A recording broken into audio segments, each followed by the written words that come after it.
Has Rassie Erasmus just unleashed the Masterplan that's going to carry the Springboks to 3 in a row at the World Cup in 2027? He has officially announced now his coaching team that's going to take the Springboks forward over the next few years. It's been rumoured for a little while, now confirmation. A few curveballs thrown in for good measure, so lots to talk about. And even in the midst of a Six Nations Championship, this tickled my fancy, let me tell you, because Rassie Erasmus has become such a kind of guru and like thought leader in rugby coaching, leading the way and then others following, that when the Springboks move, when Rassie Erasmus makes a call, I want to know what's going on, because quite often it's going to have a knock-on effect and it's going to massively influence the way rugby goes in general.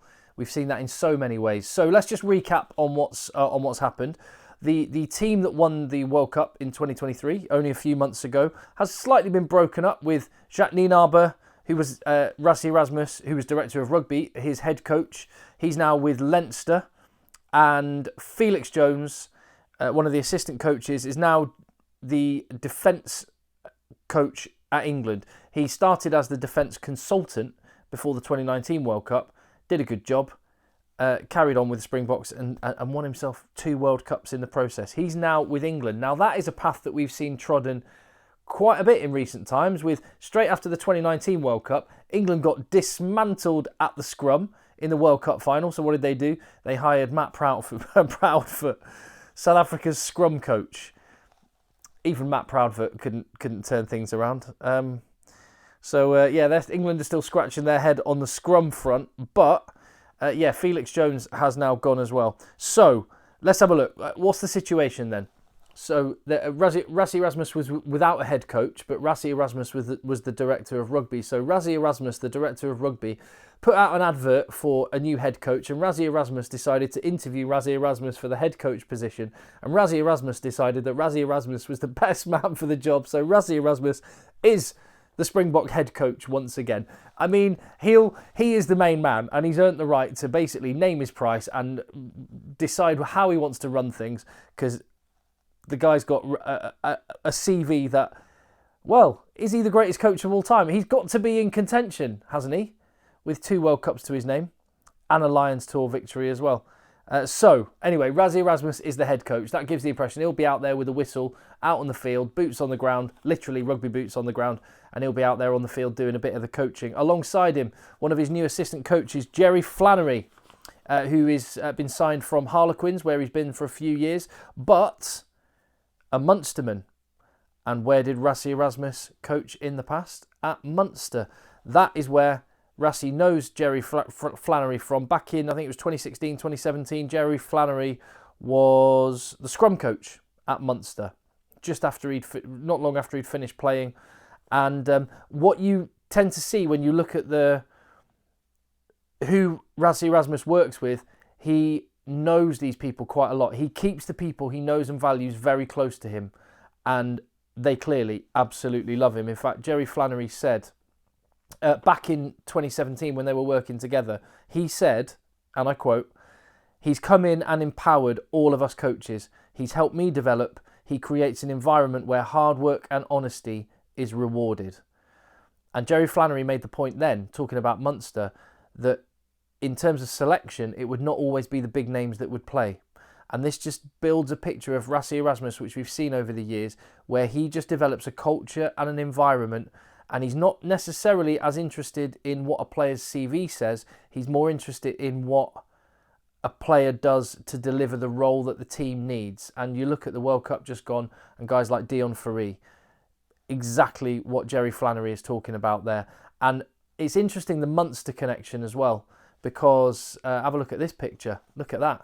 The late, great Axel Foley there, with Anthony Foley, with Rassie Erasmus, with Felix Jones, with Gerry Flannery and Jacques Nienaber. They all work together at Munster.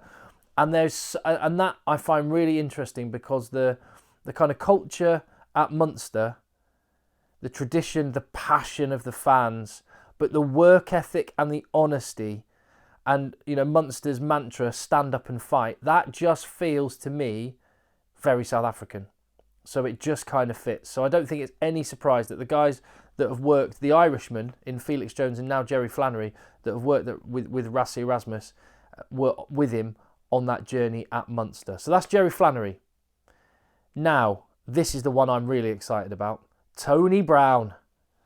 All Black. Tony Brown is assistant coach at South Africa. This one, when I saw the rumour a couple of weeks ago, I was like, yeah, that's rumoured. That would be very cool. But really? Will that actually happen? This is a blockbuster signing.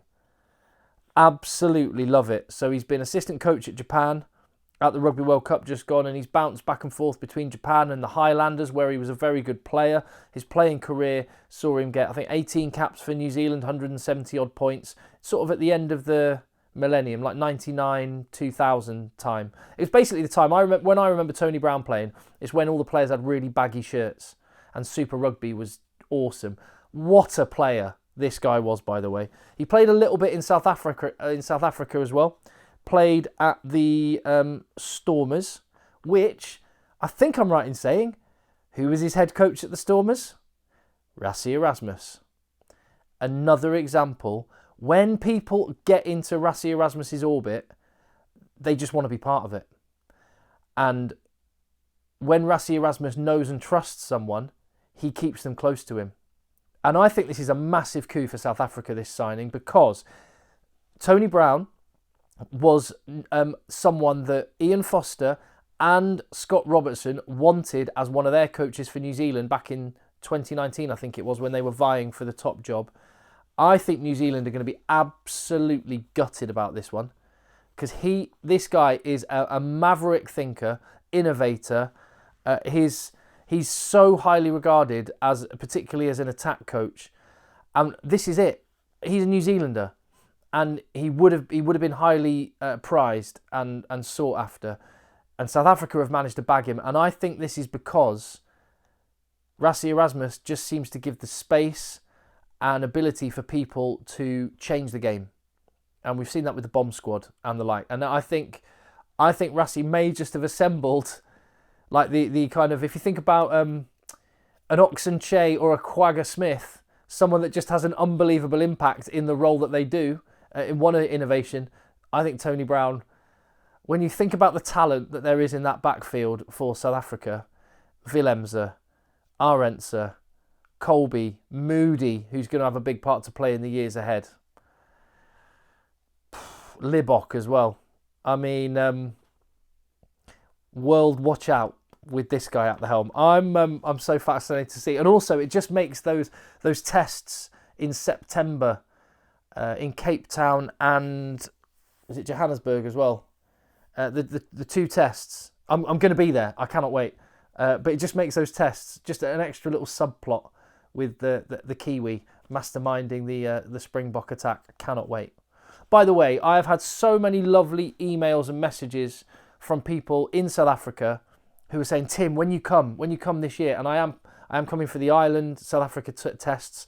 Fingers crossed. I'm just sorting out all the logistics now, and that's in Pretoria and Durban, and then the tests with New Zealand as well. I've had so many messages from people saying, "Hey, anything I can do to help you out? It'd be great to catch a beer when you come down. Get in touch. I love it. I'm so touched, and I can't wait to get down there and get stuck in. Really, really excited. And all these appointments are only making me more excited. Dwayne van Muen. Oh, sorry. That's Tony Brown with Japan. By the way, he's been coaching there. Dwayne van Muen. Now, he had some other coaching offers on the table. I think the Bulls and the Stormers were both interested in Dwayne van Muen, but it's the Springboks that have got him, and he's part of their what's the word for it? Moby unit. Have I got that right? The Moby unit. Anyway, it's basically a kind of roving band of coaches who work with all of the age grades of the Springbok teams, all the pathways, and can work with the Springboks as well. And I mean, is there anyone who has more relevant experience, having just won a World Cup and just having such great rugby IQ, to have, when Rassie Erasmus wants him plugged in to the Springbok national team, you can call on this experience and the players will respond to him. But then you can send him out and go and work with some of the youngsters in the age grade sides to make sure that they are learning, soaking up all this experience as they come through. And also, as part of Dwayne van Muen's role, He will be liaising with the Currie Cup teams, with the URC teams. So you can imagine, Tony Brown masterminds a new attacking structure, and you send off Dwayne van Muen to go and work with Elric Lowe or Cameron Hanekom, some of the up-and-coming Springbok back row players. Say, hey guys, this is what we need you to do, so that when they do arrive in Springbok camp, they're ready to go. I love it. I love it. And this is a role which I think when Rassie Erasmus, and I think Jacques Nienaber as well, when they were first involved in the Springbok setup, this was the kind of job that I think they did initially. So a great first step on the coaching ladder for Dwayne van Muen. And then Yako Piper. Now, all the other appointments that I've mentioned so far had been rumoured. I didn't hear about Yako Piper. Peter Piper picked a pickle peppers. Yako Piper, I didn't hear any rumours about this appointment. And he is the role, I'm just looking at the note here, National Laws Advisor. That sounds very important. The National Laws Advisor, I love it. Now, this is a role that Yako Piper had been doing unofficially with the Springboks when they needed a little bit of advice. And this, again, shows the forward thinking of Rassie Erasmus. This is something that you see a lot with referees going into camp. But to have someone right there who's being paid not just to come and advise you, but paid to study in his off time. Yako Piper will be plugged in to what the referees are saying, what the referees are thinking, and he's now part of the team, translating that back so that they can stay a step ahead. And fascinating. So Jacques Nienaber has got an S&C conditioning physio background, and he used that massively when the law change about tackle height came in. Jacques Nienaber thought about the physiology of how he could have the players flexible enough and conditioned in the right way to be able to tackle low, and that's something they embraced. And it's those little marginal gains, those little 1% here, there and everywhere, that I think has carried the Springboks to back-to-back World Cups, and it's why I would not bet against them making it 3 in a row in 4 years' time. These are all, by the way, appointments which are in addition to the team which is carrying on. The forwards coach, Dion Davids. You've got Dan Human, the scrum coach, pictured there next to Franz Muller, because, I mean, come on. There is an argument. He's got the easiest job in world rugby. I've just got some massive men. Yeah, just lads, bend over and push. Fran, do what Franz says. But anyway, no, great scrum coach, and he's continuing. And then Andy Edwards, which he's re-signed as head of athletic performance until 2027. And Andy Edwards, just if you're from the UK as I am, you might be interested. What have I done? Yeah, you might be interested in there's Muzandile stick. Yeah, you might. Sorry, there we go. Got there in the end. You might be interested that Andy Edwards is one of the coaches that came through the Saracens setup. And again, that's another comparison I would draw. I've already cited Munster, but Saracens and South Africa. Mark McCall at Saracens and Rassie Erasmus at South Africa. Sorry, Mark McCall at Saracens and Rassie Erasmus at Springboks.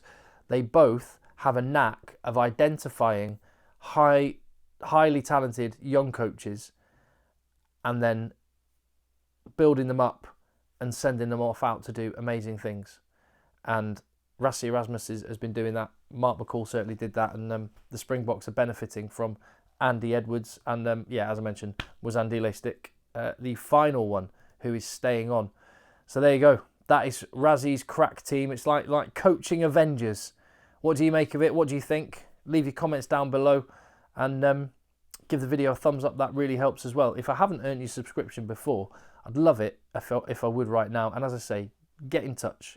Contactheadchasers@gmail.com is my email. If you're in South Africa and you fancy maybe meeting up somewhere, or you've got a bit of local knowledge you can share about one of the cities where the test matches are happening later this year, I would love to hear from you, and I will see you on the next video.